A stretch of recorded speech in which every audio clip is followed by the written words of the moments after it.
পৃথিবীতে আপনি বেঁচে থাকতে আপনার সন্তানদের জন্য যতটুকু করতে চান বা করার ইচ্ছে আছে সেটা অবশ্যই মানুষের সামনে বা নিজের পরিবারের সামনে প্রকাশ করুন। তার কারণ আপনি আছেন বলেই যে মানুষটা আপনার সন্তানকে খুব ভালোবাসছে, আপনি না থাকা অবস্থায় অথবা আপনি অনুপস্থিত থাকা অবস্থায় সেই মানুষটা আপনার সন্তানকে ওই একই রকম ভালোবাসবে, এটার কিন্তু কোনো গ্যারান্টি নেই।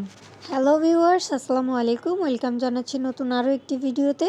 আজকে বাসায় মেহমান এসেছিল, তাই ঝটপট করে রান্নার ব্যবস্থা করছিলাম। তাই বেশি কিছু ভিডিও করতে পারিনি, শুধু গরুর মাংস আর পোলাওটা যে রান্না করেছি সেটার ভিডিও করে শেয়ার করছি আপনাদের সঙ্গে। আশা করছি আপনাদের কাছে একটু হলেও ভালো লাগবে। আমি এখানে 1 কেজির চাইতে একটু বেশি গরুর মাংস নিয়েছি। এরপরে সম্পূর্ণ মশলা একসঙ্গে দিয়ে এভাবে হাতে করে মাখিয়ে তারপরে অল্প একটু পানি দিয়ে নেব। আমি কখনো গরুর মাংস কষিয়ে রান্না না করে এভাবে হাতে মেখেই রান্না করি, এতে করে এটার টেস্ট আরও বেশি মজা লাগে। আমার ঘরে চুই ঝাল ছিল, কিন্তু চুই ঝাল দিতে একদমই ভুলে গিয়েছি। অল্প একটু পানি দিয়েছি আর বেশ খানিকটা পানি এখান থেকে বের হয়েছে, মানে গরুর মাংসর গা থেকে। এবার নেড়ে চেড়ে এটাকে ঢেকে অন্য একটা চুলায় এবার পোলাওটা রান্না করে নেব। ওদিকে মাংসটা সেদ্ধ হতে থাকুক, আর এদিকে আমি পোলাও রান্নার জন্য একটি কড়াইয়ের মধ্যে তেল দিয়ে পেঁয়াজ আর কাঁচামরিচ দিয়ে দিয়েছি। আর প্রথমে যে হলুদ হলুদ কড়াইয়ের মধ্যে দেখলেন, ওটা কিন্তু মাছ ভেজে তুলেছিলাম, সেটারই তেল, ময়লা মনে করবেন না। পেঁয়াজ আর কাঁচামরিচ মিনিট খানেক ভাজার পরে গরম মশলার তেজপাতা দিয়ে এবার আদা রসুন বাটা দিয়ে দেব।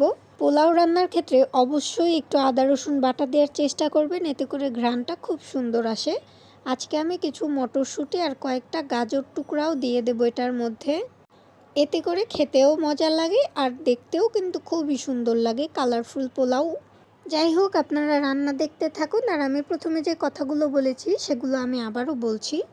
আপনি বাবা অথবা মা যেটাই হন না কেন, সন্তানকে যদি আপনার পরিবারের সামনে আপনি এটা প্রকাশ করতে না পারেন যে আপনি কতটা ভালোবাসেন সন্তানকে, তাহলে কিন্তু ওই সন্তানকে আর সে দাম দেবে না আপনি অনুপস্থিত থাকা অবস্থায়। প্রতিটা মা বাবাই কিন্তু তার সন্তানের জন্য সবচাইতে ভালোটা এবং সবচাইতে বেস্ট যেটা হয় তার সন্তানের ক্ষেত্রে সেটাই দেখে বা সেটাই করে। কিন্তু আমাদের চেষ্টা বা আমরা যারা মা বাবার আছি তাদের চেষ্টা কিন্তু শুধুমাত্র দুনিয়াতে থাকাকালীন অবস্থাতেই করতে পারি, এছাড়া কিন্তু আর করা যায় না।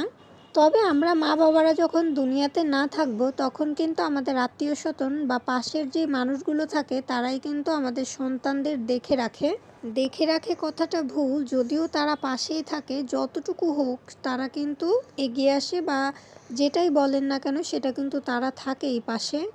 তাই আপনি আপনার বর্তমান অবস্থায় সন্তানের জন্য যে ভালোবাসাটা প্রকাশ করতে চান সেটা অবশ্যই তাদের সামনে প্রকাশ করুন, যেন তারা বুঝতে পারে যে আপনার কাছে আপনার সন্তানের মূল্যটা কতখানি। নয়তোবা কিন্তু আপনার অবর্তমানে আপনার সন্তানকে তারাও দাম দিবে না। যাই হোক, আপনাদের সঙ্গে কথা বলতে বলতে আমার এদিকে পোলাওটা রান্না শেষ প্রায়, আর 5 মিনিটের মতো দমে রাখলেই হয়ে যাবে। আর এদিকে আমাদের গরুর মাংসটাও হয়ে গেছে, যদিও আমি বেশ খানিকটা পানি দিয়ে মাংসটা পুরোপুরি সিদ্ধ করে নিয়েছিলাম, সেটা আর আপনাদের সঙ্গে শেয়ার করা হয়নি।